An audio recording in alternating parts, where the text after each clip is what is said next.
All right, everybody, and welcome back to SAFC Fan TV and another edition of Thursday Night Live. Joining myself on the panel tonight, first and foremost, we have Jack Shields. Jack, how you doing? You might be coming into a bit of money tonight, mightn't you?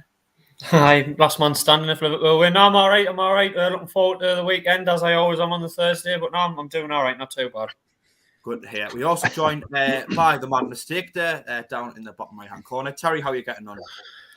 Champion, getting close to the weekend. It's a happy days, all good. Just been for a nice run, 4-mile run, a bit of speed work. First time in years, so I'm feeling good. Good to hear it. And you will see on the top right-hand corner there from Fans React, it's Matthew Lee. Matthew, nice to have you back on this channel. How are you doing? Yeah, mate, I'm good. I'm, feeling Christmassy in this month, of course, and just enjoying trying to enjoy my last couple of weeks in Essex, just pretty much just like sort of chilling out and not doing anything. So yeah, I'm doing all right, thanks. Well, some things will never change. And we are, of course, live tonight. The live chat is there. If you would like to contribute to the show, you can always comment in there. We'll read out of as many of them as we can. Terry, were you wanting in there just before? Yes, Matthew was saying he feels Christmassy. Is he wearing his Christmas T-shirt? Yes, I've also got my Christmas trousers on as well, but people don't know. Come on. No. Maybe on Christmas anyway, Day. lads. Sorry, what was that, Matthew? Maybe on Christmas Day. You never know. Anyway, lads, we're going to kick things off. First and foremost, the topic that I think we've wanted to actually discuss for a little while on the channel now, but we've not been given the opportunity to. The COVID passports then. I think it's as of the weekend's fixtures. You need to show proof of either you're double vaccinated or that you've had a negative lateral flow test. I think it's in the last 10 days, is it? To get into stadiums. So that'll be for Ipswich for us to be our first game, Arsenal and all the ones following that. I think the first game at the stadium night is Sheffield Wednesday at home. Terry, I'll kick off with you. What are your thoughts on the entire thing? Fans getting turned away for either not being double vaccinated or having a negative lateral flow test. Well, it's a bit of end of the day. We all knew it was going to come at some point. So I don't think it's going to slow down the situation too much. Really, you're going to have your phone there and you with your passport on, short of the steward straight in. So to be honest, it doesn't really bother me. It doesn't really affect me at all. I've got mine ready to go for the next home match. It's people who haven't had the jabs, the people who can't get a passport. That's what they're the people who've got to feel for, I suppose. Maybe, but I don't know. I mean, like I say, I think if it has to be done, it has to be done for the safety of the people. You think it's the right decision, Terry? Yeah, I do actually. Fair enough. I mean, I'm not really sure. And you've got to wear masks as well, I would have thought. Do you think we'll have to wear? I don't know how valuable it will be wearing masks in a football stadium. I mean, first and foremost, you're outdoors. Therefore, you've got that ventilation going. And as well, to be honest, I don't think many people would even do it. I mean, we're seeing it the Lincoln game in the semi-final of the playoffs towards the end of last season, the last game of last season. I think it was 10,000 fans were allowed in the stadium light. Social distancing, meant to be wearing masks, and I didn't really see anyone wearing masks. And I believe that game they said it was mandatory. I also think there's too many ways to get around wearing a mask. I think even if you just say it causes you severe distress, I think you can actually be classed as medically exempt without needing a note from a doctor or anything. I mean, I personally got my vaccination for the entire purpose of this potentially happening one day. I don't begrudge people who didn't get theirs. I understand it's personal choice. Matthew, I'll go to you next. Are you in agreement with this decision that's been made by the government? You see, I thought it was going to happen initially anyway, even before we got into stadiums. But then, obviously we've been doing what we've been doing anyway, just turning up like we did before. I can understand why it's been brought in. And I think as long as we can still have it, at least we can still go to football games at full capacity. I think it's going to be something that, we're just going to have to accept, and we're going to have to accept that that change. One thing, I'm a bit worried is that supporters, on match days, they're not quite them normal selves, after a few drinks and everything like that, and that, there's a chance they could forget. So I think they need to be constantly reminded. They don't want to travel all that distance to say Arsenal and then not be allowed in. It's something we're going to have to get used to. Me personally, I'm happy enough to get the vaccinations to go in. I personally chose to not have I haven't had a single vaccine yet, and that's just, to be honest, it's just personal choice. I think if I could go to a football game without having a vaccine, then I wouldn't have one, because I accept the risk. I think all of us, we go to football games, we all accept a risk that we take going to football games. We know we could go. We know that we're going to be amongst a large volume of people. We know that there's a chance that we could pick up the virus. You know, I accept that risk going. That's why I make that journey to game all the games. And I think there'll be people that don't feel safe going, and you know, you don't want to leave people out, but you know, it's just the way it is. But to be honest with you, as long as we can all still go to games, I'm happy to do it. I've done my negative lateral flow test, and I'm going to get my vaccinations to get in, so it doesn't really bother me too much, and I can understand it. So fair enough. Jack, will come to you next on this. How do you feel about the situation?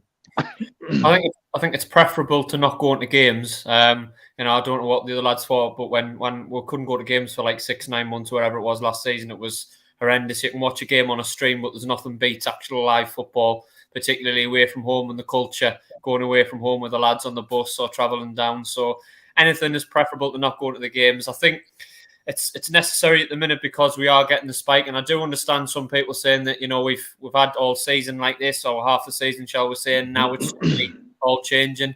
I do think you might get trouble at the turnstiles though, because I don't tend to go into the game till nigh on 3 o'clock most Saturdays, or 5 minutes before. So I think you will get a lot of people turning up and just not, I'd hate to say using the word ignorant, but shall we say not following exactly to the rules. You know what I mean? Just thinking, well, I should be able to just go in anyway. And it's possibly the stewards or whoever it is that are going to be on the turnstiles that might get it in the neck a little bit from those people that probably have vaguely heard of the rules, but think that they maybe don't have to properly follow them and things like that. So I do think, you know, you might get a little bit of trouble at the maybe shouldn't use the word trouble, but you know, raised voices and discussions and things like that at the turnstile. So I personally, in the whole subject of vaccines, I've had both of mine. I haven't had my booster yet. I will probably end up getting it. I do understand that it's a personal choice. People shouldn't be forced to get it. I think we live in a democracy, so you shouldn't put a gun to people's head and say you have to have the vaccine. But I do think if you're anti-vaccine and you say, well, I'm not going to get it regardless, I do think you should be willing to accept that you might not be able to go to as many things as people that do have the vaccine, or do you know what I mean? Or you may need to have a little bit extra precaution and things like that. So, like I say, it's a difficult one, but I think I'm kind of with Terry. If it means we can get, and Matthew as well, if it means we can get to the games and it's the lesser of two evils, then I think we're just going to have to suck it up and get on with it. Fair point, Spear. Matthew, I know you're wanting in there. I'm just going to quickly go to the live chat, though. I want to say hello to Mark Taylor, who says Arsenal, no problem. Thinks we're going to win 2-1. Hello to Dan Humphrey as well. Says, evening, lads and lasses. Robert Foster, good evening, everyone. Last Palmer, Smackham, hello to you. John Forbes, Lauren Kenny, Mackham Little Boy, Mark Griffiths, Mandy Gray, Lauren Kenny saying, sending my best wishes to Phil and his family. I'm sure that'll be much appreciated. Thank you for that, Lauren. And Justin Rico as well saying, good afternoon, fellas. Tuning in from Edmonton, Alberta, Canada. Matthew, you were wanting in just a moment ago? Yeah. I mean, just talking about sort of the personal choice thing, you know, obviously it is a personal choice to get the vaccine or not, but it is also a personal choice to attend a football game as well. You know, it's not like we're you know, like Boris Johnson's saying you have to have a vaccine to go to Tesco, or you know what I mean. It's that would be forcing people to do it, but you know, no one's forcing anyone to go to a football game. You know, you choose to go to a football game on a Saturday, and then you know, I can understand the reason is, you know, if you want to go to this football game, then you've got to go by these guidelines, and I think that's perfectly acceptable. Yeah, I understand that. I do think there's a strong similarity, but however, between not forcing someone to do something, but then making life incredibly difficult for them without making said decision. But I am kind of in agreement with, I think, what we're all kind of saying in terms of, if this is what it takes to get us into the games week in, week out, well, then so be it. And to be fair, if you don't want to get a vaccine, you can still get a negative lateral flow test, which I don't think anyone's got any particular obligations to. I understand there's a lot of arguments against the vaccine, and people for personal reasons might want to take one, but I think they aren't quite as relevant when it comes to lateral flow tests, and you could always do that if you didn't want to personally get the vaccine. Terry, were you wanting in just a moment ago? Yeah, just what Jack said. He was on about people maybe he's getting a bit argy-bargy at the turnstiles and sort of being sort of rushing about to get in last minute, but people are going to have to change their ways, aren't they? Going going to have to change the Saturday lifestyle if they want to. They know that it's going to cause all this trouble. Get there 15 minutes early, get there half an hour early, open up the gates a bit earlier, So we're going to have to change our ways. If we want to watch football, so we have to understand, we have to do things a little bit differently. I agree. I agree, Terry. I just think a lot. I personally agree. I just think a lot of Sunderland fans won't alter the routine. You know what I mean? You know what Sunderland fans are like. They want to drink till late. They want to stay, in the pub as long as they can, and maybe catch kick-off as it's coming in. And it's just, I mean, I'm all for following rules, but people will look at it and say, well, we've got a government and a prime minister that doesn't follow rules, and they're setting the rules. So why should I follow it? So it's a difficult one. I just think you'll get people turning up late on, trying to just act like normal and push their way through. That's all. I think those people as well might miss the start of the match. Then they might change the ways for the next home game. Maybe.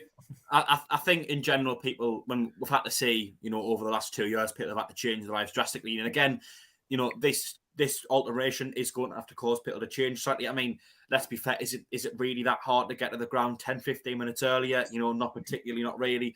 However, I do kind of fully support people who don't want to follow the rules at this point. Touching on what Jack said there, the people who are actually making the rules, charging people up to 5 figures, fines just for going to see loved ones at Christmas, dying loved ones as well, people haven't seen all year, and then they're having a party, in around the mate's house. I do really empathise with people who don't want to follow the rules at this point at all. And it'll be interesting to see how it is received. Are people going to actually follow them, or are people just going to completely ignore them? But I think we've covered that sufficiently enough. Does anyone got anything else they want to add? I just want to say that I'll be really, really, really annoyed if after this, maybe a few weeks into this, we go into another lockdown, because then it'll be like, well, what was the point of bringing that in? I think if the government can promise, all right, do this, respect these rules, and as long as you can go by this, then you can have it. You can go to football games, because I think me and you, young Jack, we spoke about it quite a lot of, we're going to football games is, sometimes it sounds a bit silly watching Sunderland, but it's good for people's mental health. It's good to get people out the house, good to meet your friends, and it's good to experience that. What we don't want to do is go back into a lockdown and watch it from our living rooms again. We really, really don't want to do that. So I think I'll be really, really annoyed if we do go into lockdown. As long as we keep this, then that's fine by me. I think Boris Johnson did state in an interview at some point this week, I think it might have been today actually, that we won't be going into lockdown. So I would imagine that almost certainly means we will be going into lockdown at some point, if anything, really. But no, I agree with you, Matthew. If this is the end of it, then this is one of the last things we're doing, fair enough. But I could very easily see happen where in 2 to 3 weeks' time, further restrictions are announced, and before you're back to square one. And I think that's a situation we all want to avoid. Yeah. Moving on a little bit, we've got loads of injuries in the squad at the minute. We've had to shuffle the team about a million and one times. We've got players playing all over the pitch. We're playing in a formation that seems to change all of the time depending on where the ball is and where everyone's at. And to make matters even worse, Gooch had to come off at half time in our last game. Johnson has said that tomorrow, Friday, he will face a fitness test, and that will decide whether or not he plays on Saturday. And he did also state just after the injury, it's one of them where he could either be back in training this week or be out for a few weeks. He hasn't trained all week as well. Something else to put out there. Jack, I'll start you off with this one. Sirkin and Hume, back in training this week, although it's unsure as to how fit they exactly are. Let's say Gooch is out injured. How would you go and treat the situation? Is there any under 23s you'd call up, or do you have to shuffle things about further in the first team? I think it's a difficult one because they're back in training, they might be fit but not necessarily match fit. I think match fitness is completely different to being able to fit to train. They might have done some light, training work with the ball, or maybe even slight in the gym, but whether or not they're capable to play 90 minutes or even a large chunk of the game on Saturday might be a completely different matter. And what we don't want to do, what we definitely don't want to do, is rush somebody back, be it Hume or Sirkin. We don't want to rush them back, not prepare them properly, and then their injury that they get, say on Saturday, if we play them, is actually worse than the injury they had in the first place. So we need to manage it. Who would I play? I don't know. You've got Dice, haven't you? Therese Dice as a fullback. He's an option. He's been a bit hit and miss when I've watched him. I thought he's impressed on a couple of occasions I've seen him for the the under-23s in the Checker games and the one or two games he's played. Pizza Cup, shall I say?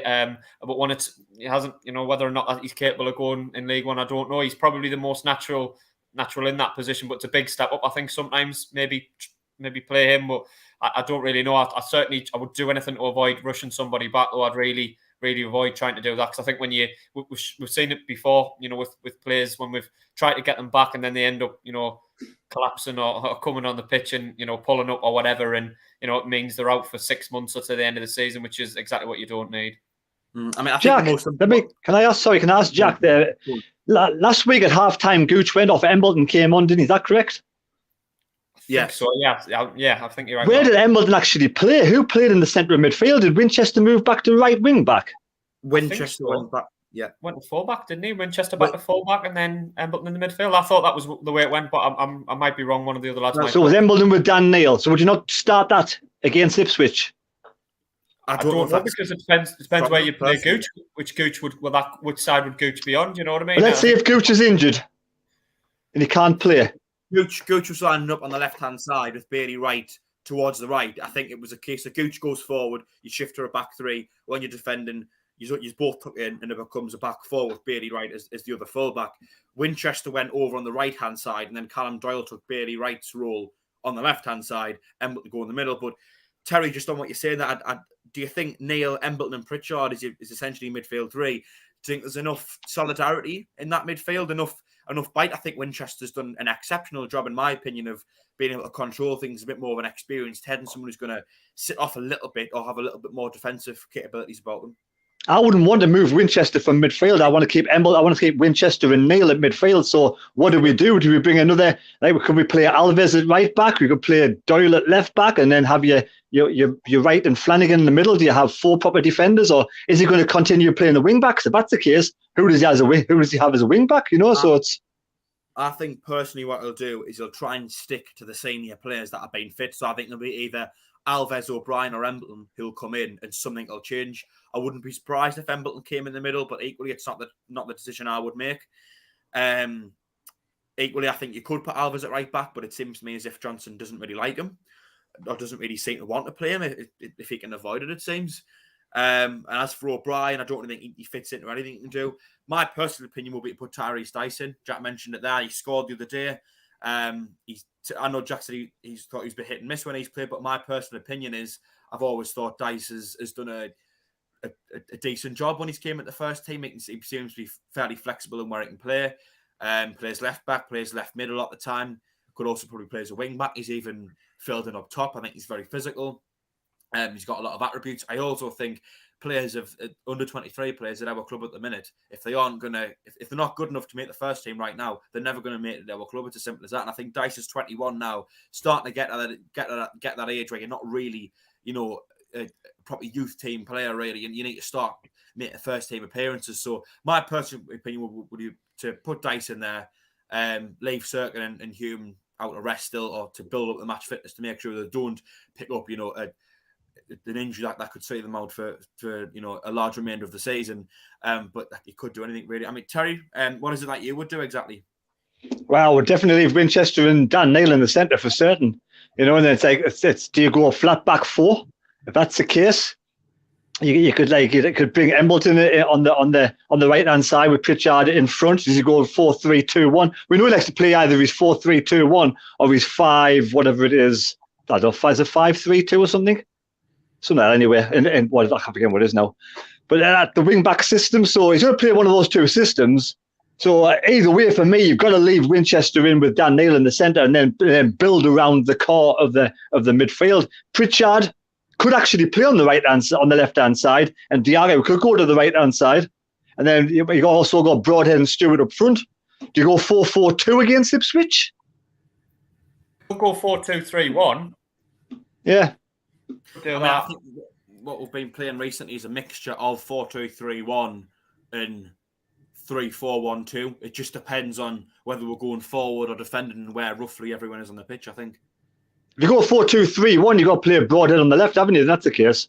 It links up with Stewart. But equally as well, is that you don't have many players going forward, because you play 4-2-3-1 with Alves and Doyle as your fullbacks.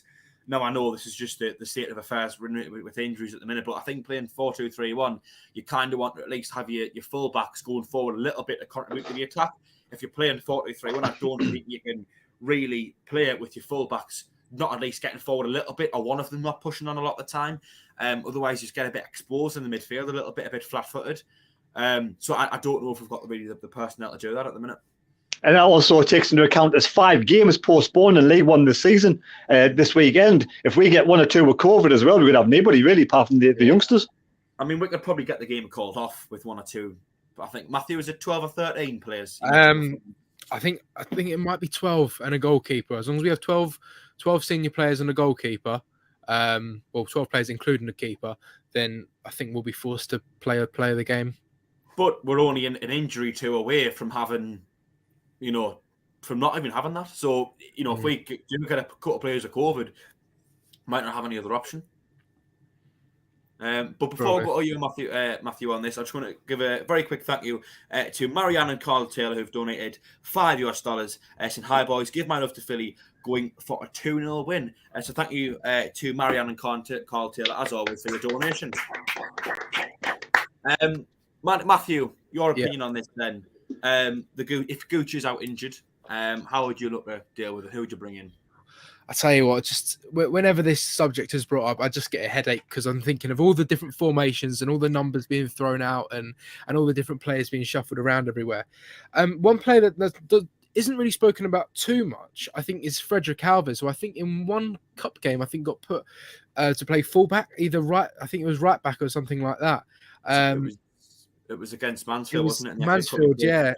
I thought it was okay, but one thing, I was listening to Lee Johnson's new The Unfiltered podcast he did, I think yesterday or the day before, and he said one thing that fans may not know and really understand is that the players in the squad are actually capable of playing in these different positions. Like we played Dan Neil at left back first game of the season and Winchester at right back. Some fans would be looking at that and thinking, what is going on with this squad? But in actual fact, they performed really well. I think, as Terry said, you're probably gonna have to maybe change your formation round, or I don't know. It really does give me such a headache, to be honest. I think Flanagan probably capable of playing left back in a back 4, maybe. But you don't. I think that's only the case if you've got another lad on the right hand side who can go forward. Yeah. Flanagan's not going to offer you anything as a full-back going forward, is he? No, definitely not. And do you know what I think this season that's been quite good is that I've noticed a lot of our what's it called? Bailey Wright and Callum Doyle. They've actually been making attempts to drive forward a little bit, get forward quite a lot. I think in one of the last games, I was watching the game thinking, like, Bailey Wright's almost playing midfielder. He keeps bringing the ball forward and he's getting these good positions. Flanagan, we've seen more times than not, he's getting in the box for crosses. He scored a few goals. For Gillingham, and he got the one ruled out against Burton. Callum Doyle again been driving forward quite a lot. So I think if we are in that situation where Flanagan's playing left back, at least we are. If we're going to have Doyle and Bailey Wright sitting in the centre back positions, they're going to be 2 players that I think they're comfortable enough to sort of, for attacking. I'll stay here and you can push up a little bit, and then we'll maybe go to a back 3, and then as an attacking, and then change throughout the game. I think we can do something like that. One thing I would not do, as you say, is rush players back. The point we're at in this season, we're only in December, technically, still just in the first half of the season. If you're going to start rushing players back, they could get an even worse injury, and then they'd be out. O'Nien, he's out for quite a while, but he will be back for that last push of the season. That last push, that last few games, he'll be back. Same with Huggins as well. I think we saw last season with Jordan Willis, he got rushed back way too quickly, still with an injury, and it probably looks like he's never going to play a game of football ever again, for Jordan Willis. So I wouldn't risk anything. I think the players we've got in the squad at the moment is enough. But to go into detail, with that, I've got too much of a headache even trying to think about it. So, but I certainly think we've got the players in the squad to do it. Yeah, I don't envy Lee Johnson. Terry, I know you want in, but very quick, I just want to say 93 people watching. We've got 40 thumbs up. If you haven't already, please do give us a like. It is free to do, so we'd like to try and hit 100 on a Thursday night. It will take you 1 second. Just hit that thumbs up icon. It should change colour if you haven't done already. You will need to close the live chat as well in order to do that. And subscribe to the channel is free to do so, as always, and you won't miss any of our future videos or streams. So it'd be much appreciated if you can do that. But Terry, I know you wanted in there just a moment ago. Yeah, I think Serkin's only about 90% fit, so I can't see Serkin actually getting a game till after Christmas or the New Year. But I think Denver Hume could make a place on the bench this weekend. But like Matthew says, I mean, you got Doyle Flanagan, you got Bailey Wright, you got Alves. You know, this weekend is a must-not-lose game. For me, a point at worst. A point wouldn't be a disaster. You know, if you win away games and draw some away games, a point wouldn't be a disaster. Win your home games, get a point away from home, keep a clean sheet, get defenders in defence, and let's just defend. I mean, like Flanagan can get forward, Wright can get forward, Doyle can get forward. I'm sure Alves could possibly get forward as well. So for me, I wouldn't risk Gooch at all this weekend if he's not ready. I think also as well, isn't that Arben Jamajli coming very slowly, working his way back into the team as well? So that's just another, you know, centre back that could be on the way. Very slowly. Yes, him, hasn't he? You what, Jack? I just say he seems to have been out for ages. I've heard it. I'm just laughing at not laughing at the way Matthew said it. It's just, you know, I've heard it a few times. He's coming back. It just seems like he's getting there, and then he doesn't quite get there in the first team. Then he scores in the playoff final, and like. But even when he was fit at the beginning of the last, or whenever it was, he never really made the first team squad. He was playing in the Papa John's Trophy, wasn't he? Well, yeah, he was, but he got injured. I think the first international break there was, and to be fair, that was only a couple of weeks into the season where he went like he was injured. That was it. And I think, you know, I mean, Scowen at the time, he couldn't get into the team, but then a few games in, he started to get, you know, he made the starting 11, and then he played throughout the season. Maybe a similar thing could have happened with Jamajli there, and especially as well when we got to that end of the season and we were playing our like midfielders at centre back like 09 and like, you know, we're playing Sanderson. 09 and Power. There's two of them. 09 and Power as part of a back three. I think we could really have done with him then. So I think, you know, he probably needed a little bit of time to, you know, as every player does, just a few weeks to get into the team. He may not be in front of the likes of Flanagan, Doyle, you know, Bailey, Wright, and Alves, maybe like fifth in the pecking order. So there's no point putting him in the side if he's not going to be better than the other four that we have already. Definitely, yeah. But I think they're just sort of there for backup really, you know. And I think, you know, if you're looking in January, you're looking at bringing centre-backs in. You know, you're looking at the players that we've got, you know, already, you know, coming back. But yeah, you know, he's just there for backup. I don't really know if he's any good, to be honest with you. We've never really seen him. Be absolutely useless for all we know. Yeah. I think centre-back's the one area that will probably are actually fine in. Everywhere else the pitch, but we're doing probably another player. But at centre back at the minute, you got, you know, Doyle and Flanagan, who've played the majority of the season together. Bailey Wright, who's having to play slightly out of position as like a right back, come right centre back at times, depending on various things. You've then also got Amalji in there. Alves, who's not really, doesn't look as if he's in Johnson's favour at all, but he is kicking about where he could come in at any moment. Younger, who looks as if, in my opinion, I think he looks ready for first team football. And he can't get a look in at the minute. So I think centre-back's probably, if anything, the one area that we're fine in. We could do with a player coming back from injury like Amalji at left-back or at right-back or in midfield or something, I think, if anything. So if Gooch was out this weekend, Jack Shields, what formation would you play and who would you start? I'd be tempted to... I don't know, it's a difficult one. I might be tempted to go back more 4-2-3-1 with Dice at full-back, not as a wing-back. Maybe 4-2-3-1, Neil and keep Winchester in the middle if we can. But then who do you go at right back? Do you bring Alves in at right back and play? I don't know. I'd be tempted to go a bit more just because we're away in Ipswich. I think it'll be a slightly tougher game than the few home games I've had. I'd be tempted to be a bit more cautious, maybe go 4-2-3-1. I think wing backs are good if you've got the actual players to get forward. So I wouldn't just, like I think someone touched on, don't play Flanagan at wing back. I completely agree. He hasn't got the legs to get up and down the pitch. So I think you've got to pick the players to match the system, if that makes sense. I wouldn't keep with the same system and just shoehorn somebody into a position whereby you know they're not going to be great. So I think if we're struggling in options, I think go back to 4 at the back, maybe 2 in midfield. If that means you have to play Broadhead more coming off the left rather than just behind Stewart. I think that could work. My memory's going a little bit, Jack Dodge, you've got a good memory. In the 6-game unbeaten run, we beat Cambridge away. Who else have we played away? Shrewsbury, we drew 1-1 against. Shrewsbury. So our away form is pretty bad, to be fair, isn't it? We got smashed against Rotherham, we got smashed against Sheffield Wednesday, and we got beat, I forget who the one was, Portsmouth, and we just see a big Cambridge that we're getting bombarded. We just see got a draw against Shrewsbury. So this weekend, it's a must-not-lose game for me. Like, that's the most important thing. Yeah, I mean, getting on to the Ipswich game in general, we'll kind of discuss what our thoughts are now. Terry, I guess I may as well start with you. A must-not-lose game. You know, you would definitely take a point down there, provided we have actually picked up a couple of wins recently as well. Well, after all the good form we've had, I don't want to go down there and get absolutely smashed. I mean, Ipswich are in awful form at this moment in time. They've got no manager. I mean, I don't think they've won a game since Cook was sacked. Oh, maybe it's a big crew, I'm not sure. But the form's awful. They got beat last night against League Two like we have in the past. So we should get at least a point, but we can't take it for granted. We cannot go down there and just, but like we're playing at home and end up leaving the back door wide open. We've got to defend. We've got to keep a clean sheet. I'm sure we can score a goal if we can keep a clean sheet. Terry, on you asking Jack there in terms of what formation he would play if Gooch is out injured, I'd just be intrigued to know how you would treat it. How would you go about it? I'd be tempted. I mean, we don't keep that many clean sheets. We all seem to let goals in, so we've got to try something different. I'd be tempted to have likes of, you know, you've got Doyle, Flanagan, Alves, and Wright. Now, which one? Doyle played quite well against Cambridge as the left wing back. I thought he was up and down the pitch. He defends really well. Right hand side is Bailey Wright or Alves better on the right hand side. Then you've got obviously Flanagan. For me, he's a better centre back than he is a wing back or either sort of right back or left back. So they're the four I would put in defence.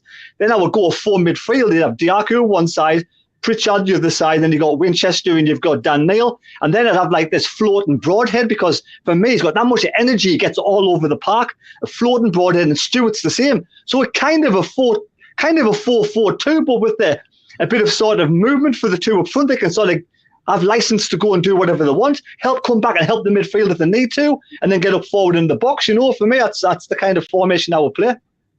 Floating Broadhead. That's a very interesting term. I didn't think I would hear that tonight. Matthew, I may as well go to you on this actually. Would you take a point away at Ipswich, and how would you go to treat the situation?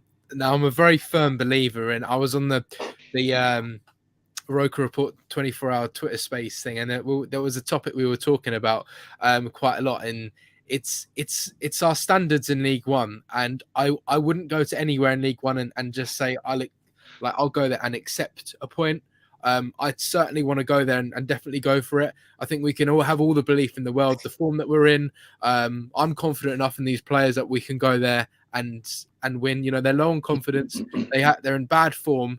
Let's just go there and go for it, really. And I think one thing we've really, really struggled with this season is keeping clean sheets. Like that's really bad. Like in every single game, I've just found we'd really struggle to just keep one. You know, obviously I think we kept one against Bolton, Wimbledon, and then there might be another game in there as well that obviously the 5-0 games, but they're not really playing any good teams. But it's just I honestly, I'm confident enough we'll score a goal. So as long as we keep a clean sheet, that's almost for me like pretty much a guaranteed win. Just focus on that defense, because that needs a lot of attention at the moment, which is what we've been discussing about. I'm certainly going to Portman Road for a win and nothing less, to be honest with you. That's just me. I mean, we have to remember when we played Ipswich at home, we got absolutely battered. They were all over us. They were the better side by far. I know, Terry, but I also think that we were a very different team back then. We were off the back of some terrible results. We were just starting to deal with, all the injuries we've got. We've had a few games since then. We've had a few wins. We've had a little bit of an unbeaten run, and we've seemed to have picked up a little bit of a formula, it seems, as to how we can, navigate our way through games. So I think this time playing against Ipswich is a very different time to last one. And I think whilst we've went one way, if we'd started to get better, I think they've only went the other as well, I would say. They have gone the other way, but remember, we might have Gooch either. So again, we're going to have to bring another player in, and we have to trust that they can do the job. So for me, I wouldn't go gung-ho on Saturday and try and go like 3 or 4-0 win. And I'll make sure number one thing is to keep a clean sheet, because I do feel confident with the forwards we have, we'll score a goal. Yeah. Just quickly going back to the chat, Dylan on the live chat says 3-4-2-1. Start as we ended at Plymouth. Diaku playing left wing back where Gooch was. Start Embleton on the right with Winchester and Dan Neil in midfield. Diaku, Neil, Winch, Emble in that order. Robert Foster says Ipswich are expected to appoint a new manager tomorrow. I believe it is one of the members of Man United's coaching staff who looks to be the favourite at the minute. Christopher Lee said Ipswich have got an ex-Man U coach as well there. John Forbes saying nothing but 3 points. Jeff Hallcroft saying he'd take a point. Alan Robson saying Ipswich battered us up here a couple of weeks ago, a 1-1 for me. So it looks as if we're all quite divided on whether or not we'd take a point.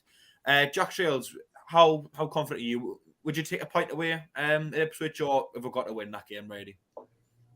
I don't think we've got to win. I mean, I would be, as I am every game, I would go and try and win the game. I think this idea that by saying a point wouldn't be a bad result means you're being negative, I don't think it always is. I think, obviously every home game we should be aiming to win, and any time we don't win at home this season, that's a bad result. I'd completely agree there. But I do think in some away games whereby you've got teams that do have the ability and the players to attack us and really create chances and score goals, like the ones we've lost, ironically, like your Portsmouth away, your Rotherham, your Sheffield Wednesday, where we've had a hiding. I always say going into those games, a point wouldn't be a bad result. Now, I know people in the chat will say that's negative. We should be going out to win every game.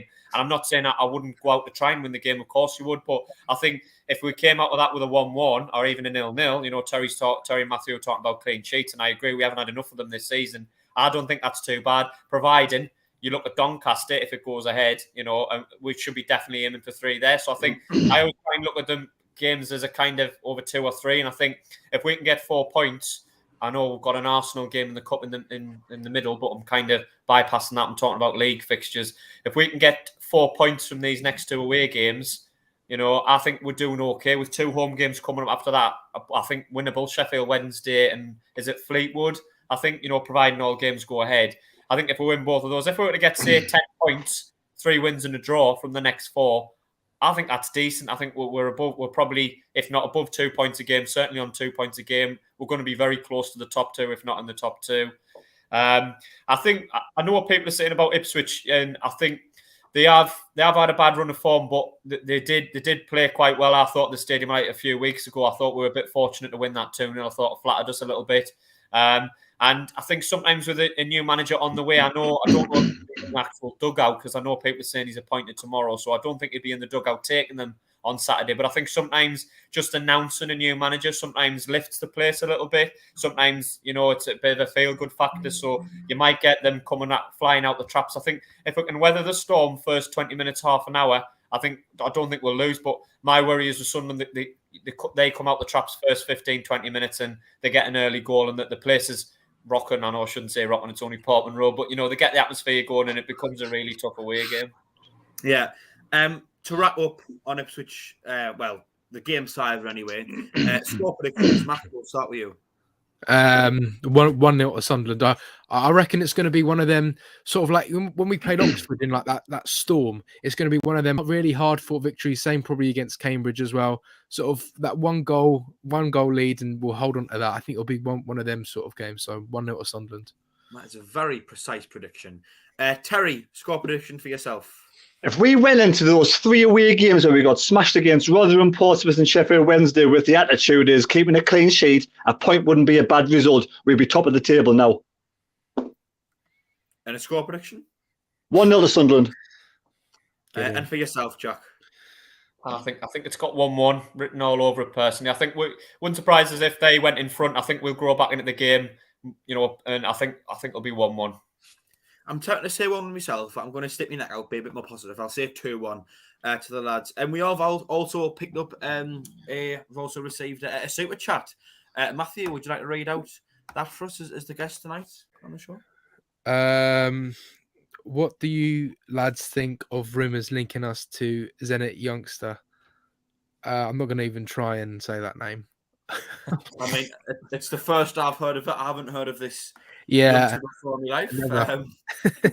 I don't know, Mr. Danny, but I'm not sure. I'm more Lescas. Well, if he's as good as his name, then we'd be up by Easter. So that's got to be a joke. That's somebody taking the mick. That I think, isn't it? Well figured out, Jack. You know, you got that's come on. You have to get up earlier in the morning to fill Jack Shields. Oh, yeah, Anyway, lads, so we've talked about the Ipswich game in terms of the footballing side of it, but I noticed one thing that Ipswich have done in the lead up to this game. I don't know if anyone else has seen a bit of a marketing campaign, #PackOutPR, Portman Road. A £40 bundle, I believe it was anyway, where you can buy three adult tickets to games in December, including the Sunderland game. Working out at less than £15 a game for each League One game of football, including Sunderland at home, which, without meaning to sound arrogant here, is probably most of League One teams. It's a bigger game than most of them have at home. We had 3 home games in 1 week. We've also got a game in between Christmas and New Year with Sheffield Wednesday on the 30th of December. And then we've also got Fleetwood on the 2nd. Terry, I'll start with you, actually. Just on that, I find that quite an interesting thing to do, actually. Do you think maybe we could have done something like that? Would that be a good way to get a lot of fans back into the stadium for a few games? Yeah, they've got to someone else. I completely switched up. I haven't got a clue what you're talking about. That's very rude, Terry. Matthew, I know you'll have been. Sorry, Jack. Yeah. I caught the end of what you were saying, Jack. So, look, I think it's a good thing over Christmas time, as you know, like people that are people that are exiled away from the area, you know, that they're from and the team they support. I think, you know, they'll go back at that time of year. And you know, that'll be an encouraging thing. You know, we'll go back to the game. You know, if it's sort of one of them like 2-for-1 kind of deals, really, isn't it? Sort of like buy 3 and sort of get 1 free or whatever. So, you know, buy 1 get 1 free, kind of deal. I've seen Sunderland do something similar. Like, I think if you go to the Fleetwood game or the Sheffield Wednesday game at home, you get entered into this raffle thing where you can go in the director's box and get Dan Neil's shirt and certain things like that. To be honest with you, I think it's really, really good. It's certainly, you know, something trying to keep the fans involved. I think if you buy a ticket to the game and you think, oh, you know, this is good, you know, I'll get this for the family for Christmas, or, you know, on Christmas morning, you know, I got your tickets to the Sunderland Sheffield Wednesday game, you know, they're going to be over the moon with that. So with the Ipswich thing, I think it's good, you know, to do something like that. So yeah, I mean, I don't really know what else to say about it, really. It's just, yeah, it's good, especially good thing at Christmas time. Yeah, I thought it would have been a good idea. I mean, you know, that's something that I mentioned to you earlier before. When on was people coming back home for Christmas, there'd be a lot of people who've moved away from the northeast coming back for a few days over Christmas, and maybe they already have done. You know, in the lead up to Christmas, 3 home games in a week, 1 in between Christmas and New Year, and then 1 just after New Year as well. I think would have been a good opportunity. A lot of home games congested in a small period of time. People are looking for presents and things like that. I think it would have been a good little deal for us to do, and I think it's a good idea from Ipswich. It brings a lot of fans who maybe just like half interested in, you know, the ones who live a little bit further afield or on season ticket holders, but will go if they've got a mate going, or maybe, you know, their mate's not using the season ticket and will go. It brings a little bit of revenue in. It gets people back to the stadium, and you know, we've had 2 good results recently with 2 of the best atmospheres of the season, really, especially at Plymouth.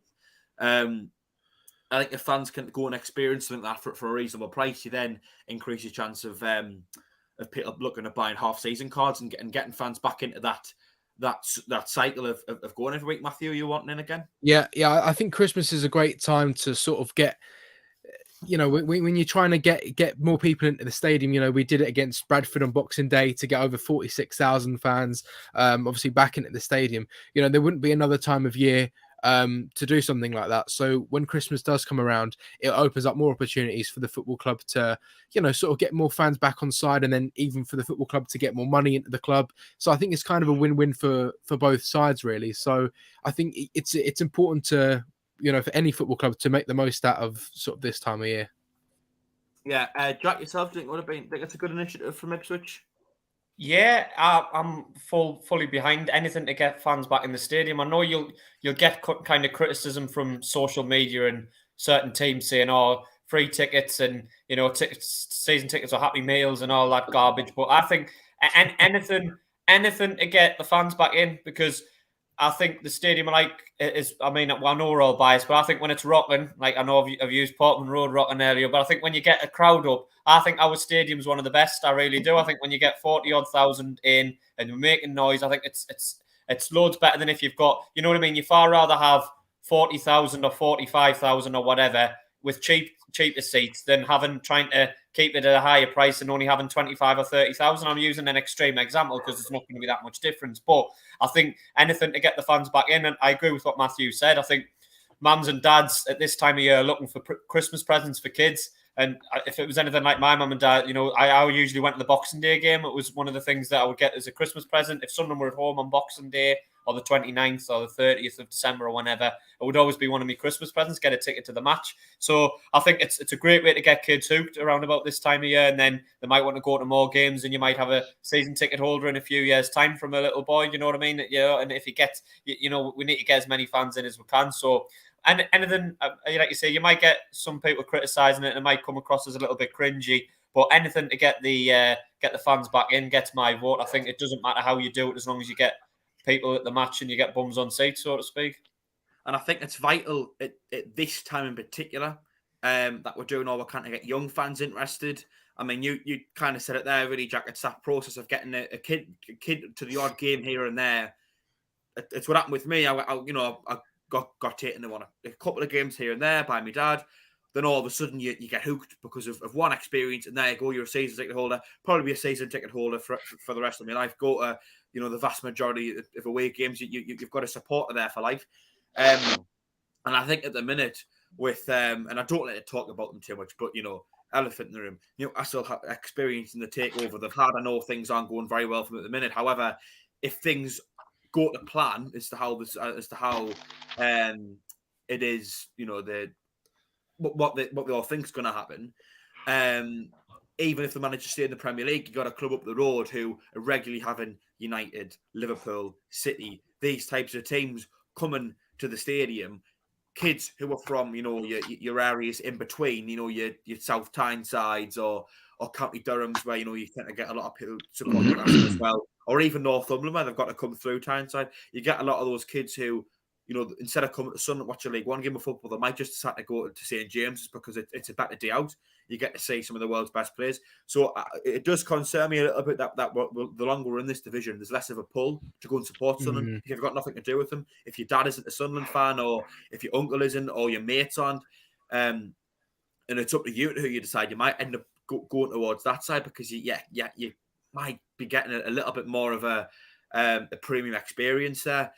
So I think at this time in particular, it's important to do all we can. Matthew, you wanting in there? Yeah, I think at this point in our history where we are at our lowest point and sometimes attending the games, I think, you know, for my younger brother, you know, he's 10 years old now. Of course, you know, he's got Sunderland all over his room, but I wouldn't say he was that interested in it. You know, we've done our best of him, but I think it's just, you know, he's more interested in sort of the Premier League teams, and I think, you know, I think in the 90s, my dad, you know, sort of brings up the point of, he thinks maybe in the 90s Sunderland lost a lot of fans to the Mags because of, you know, who they were in the 90s and the great players that they had, which is a really, really, you know, unfortunate thing.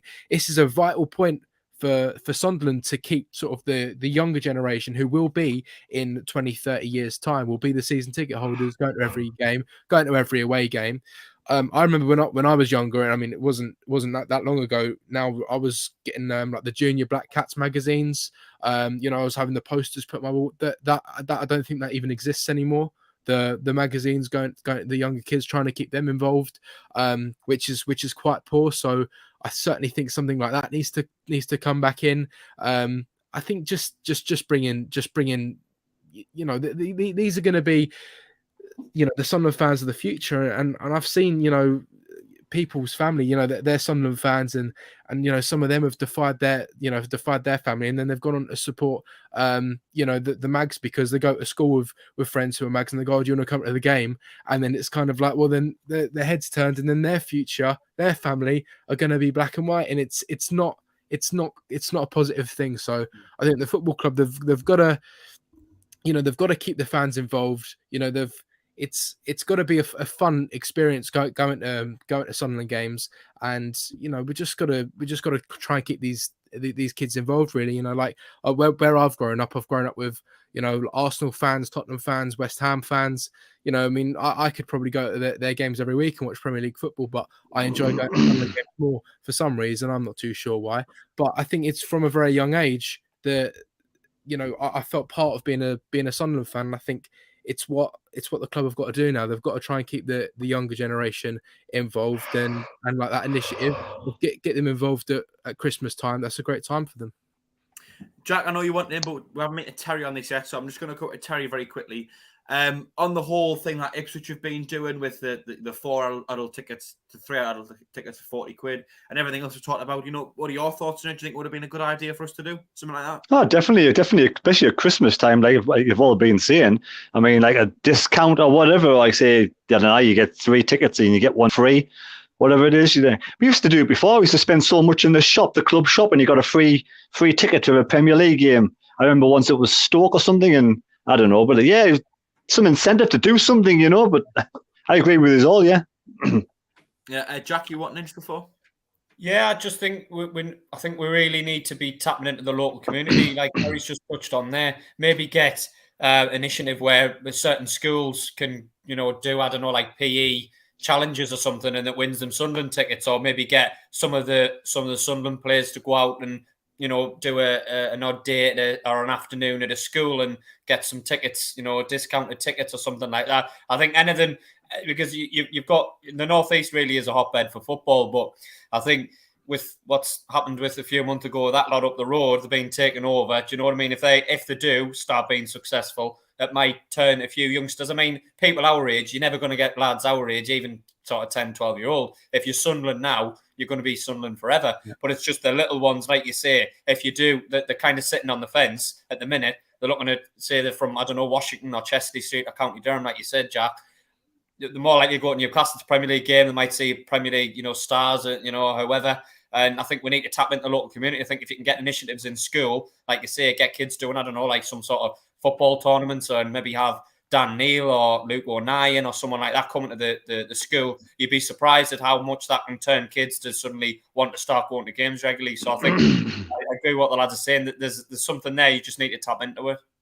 Yeah, I mean, I remember growing up in school, I don't know if they still do it, but I remember quite a lot in school, there'd be a lot of times where you could enter a raffle for £1 to win 2 sets of Sunderland tickets, or at times they would even give them away for free, I think, as well. And now a lot of the time, I do think it was the certain games that you're not going to sell out to fill out those seats behind the goal, so it doesn't look as empty on telly. And no one's going to games like Stoke and no disrespect to them, Palace and whatever, those types of games where you're not really going to sell out, giving away so-called the cheap seats. But what it does is it brings kids who might otherwise have never stepped foot in the stadium like before in their lives. It gives them an opportunity to go, gives them a reason to go. The parents might not have taken them previously because maybe they're not into football, or maybe they don't have a lot of money, which is very common up here, not being able to afford to buy tickets and stuff like that, especially when you think, an adult and a child, that can become very expensive as an entire day. But, entering a raffle for £1, you end up winning the tickets, and we might have a fan hook for life. And when they get a little bit older and they start getting their own money and their own independence, they might be able to afford to go themselves. And there you go. There's fans hook for life. So I think it's an interesting conversation, and I think there's a lot you can get into. But I just think at the minute it's crucial to do so, because we could be experiencing in a few years a potential pulling away almost of Newcastle if the takeover does go successfully as they all think it will, and in particular if they stay up this season and they get a bit of investment in over the next few windows, all of a sudden you could be looking to decide who's knocking on for mid-table, knocking on for slightly higher, getting some of the world's best players in the stadium every week, and kids want to go and watch that. So it's not, like you say, Jack, it's not Sunderland fans who are already committed to red and white going over to that side. It's the fans, it's the kids really growing up, or maybe it's the late starters who've not really picked a team yet, because maybe it's their dad or their uncle or their mates didn't take them to a game, so they've not really decided who it is to support yet. So I think it's those types of fans that you need to target, because those could be your fans for life. And if you don't quite hook them in at this point, they could end up going up the road. I've met quite a few people who are from Durham, and their family, like, none of them are Sunderland fans, none of them are Newcastle fans, but they went to a Sunderland game and they loved it, and then they're kind of now Sunderland through and through, you know. So I think it's as you say, Jack, it was like getting the Sunderland players to go into schools and things like that. I think that's really important. But also, not only that, but being a bit more inclusive, and even the ladies teams. If the ladies teams then go to, like, say, I don't know, like spend time with like girls and then talk about girls in sport, that will get girls into supporting Sunderland. You know, I've known a few people that, you know, they've started watching the ladies teams and then they started supporting the Sunderland ladies teams, and then they've gone to the Stadium of Light and then they've loved that. So it's just sort of like easing people into it every way you can and using sort of all your best assets, really. And I think, you know, Sunderland's as we all know, it's a massive, incredible club, and to think, you know, we're not using, you know, we've got a, you know, it's like missing an open goal, really. You know, with every opportunity you have to do something. Will Grigg. Yeah, it's like being Will Grigg, you know, constantly. So I think this time of year, Christmas time, it's our best chance. It's our best chance to do something like that. So yeah, I have to say that I am quite worried that in, you know, sort of the future, that, you know, obviously we're all Sunderland through and through. Everyone watching, you know, Sunderland through and through. But I'm just thinking, you know, with the new generation coming along, in 20, 30 years time, what that's going to be like. Because, you know, as we all know, to be a Sunderland fan, you gotta really get it. It's not like supporting another team. You know, you can't just, I don't know. I think if I go to a football game and I think, well, this is good, but I don't really feel a connection to it, I think it's important to get these this is what we've got to do. We've got to brainwash children into being Sunderland fans. That's the way forward. Because that's what my dad did to me, and look at me now. Well, it works. Or in the words of Peter Farrer, this isn't Watford or Cambridge. This is Sunderland. This is Sunderland, yeah. Which is one of my favourite quotes I've ever heard. Lads, we've not got a lot of time left, but there is one more thing I do want to just scratch off the agenda. We will talk about this a lot more in depth on Sunday after the Ipswich game. And, of course, it's the final show before the Arsenal game. But, of course, quarter-final of the Carabao Cup next Tuesday night. We've got Arsenal away, taking 5,000 fans, I believe, down at the Emirates. Hopefully, it doesn't get called off. Hopefully, both teams have enough players and no restrictions added in time. But very quickly, which one's more important? Which one would you prefer to win in? Terry, I'll start with you.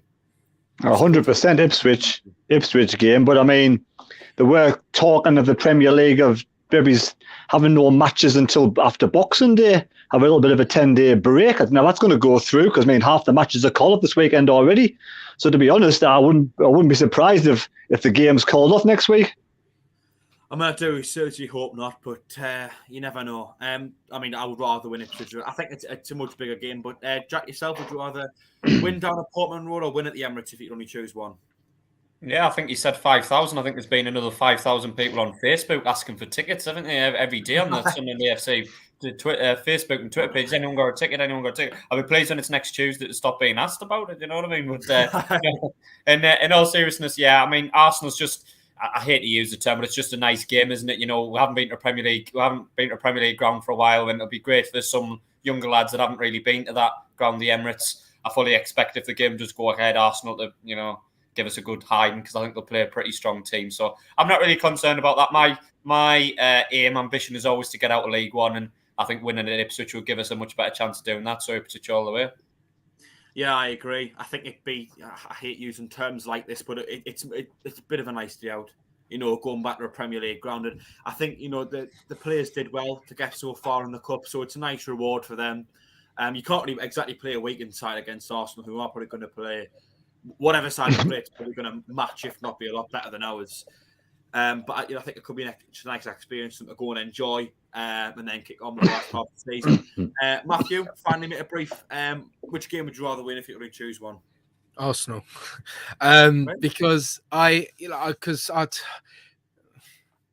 don't know. It's hypothetical though, because it's like you don't choose one or the other. We could win both of them. Oh, no. So obviously, yeah, of course we got to beat Ipswich, but I'd love us to just go to Arsenal and just give it our all. To be honest with you, we got nothing to lose, and we've got about 6 days until like another game after that, Doncaster, and that game that might even be called off. So I mean, we might as well just go to Arsenal and just give it everything everything we've got, to be honest, and just give it our best effort, because we're in that position. We might as well do it. As much as I think the Ipswich game is a lot more important, I do see your point that winning in against Arsenal will be I'd love to be Arsenal. It'll be a lot nicer memory. Terry, I know you want him, but just make it brief because we are running out of time. Yeah, I'd play all the kids against Arsenal. Really? Why risk injuring any more players? Well, that'll be a very interesting topic for the Sunday Punch, but we are out of time. We won't be able to discuss that now. But if you would like to join us on Sunday, of course, we will be talking in depth about how we would approach the Arsenal game, as well as review and hopefully a Sunderland win against Ipswich. Go on, we could Terry. make a deal, Jack. Make a deal. We'll play our under-23s. They play their under-23s. Winner takes all. I also don't think they'll do that. But as for tonight's show, I'd like to thank every single person for joining us. 121 people watching, 85 likes. So if you haven't already, please do give us a like. See if we can get that magic 100 before the end of the stream. And just remember as well, it is free to subscribe if you haven't done so already, and you won't miss any of our future streams. But first and foremost, Matthew, thanks for coming on. Have you enjoyed your time on tonight? I've absolutely loved it, yeah. And you're coming on tomorrow, aren't you, Fans React? So yes, will be. This is kind of what we're doing. I'm on here tonight, and then Jack's on here on Fans React tomorrow. So yeah, Christmas, all a bit of time for giving and spending a bit of time in each other's households, because that's what you should be doing at Christmas. So there you go. 7 p.m. start, is it, Matthew? Yeah, exactly there that. You go, on the Fans React channel. Quiz and everything. Terry, thanks for coming on. Say goodbye to everyone. It's been an absolute pleasure. I'm off to bed now, so goodbye. Well, hope you have a nice day. And Jack Shields, as always, thank you for coming on as well. Say good night to everyone. He's on mute. He's on mute. See you later, lads and lasses. There we go. Thanks at the end. So yes, thank you everyone for watching tonight. Make sure to join us on Sunday. Please like and subscribe if you haven't already. But for myself, Jack Johnson, and everyone else, thanks for watching, and we will see you later on. Bye-bye.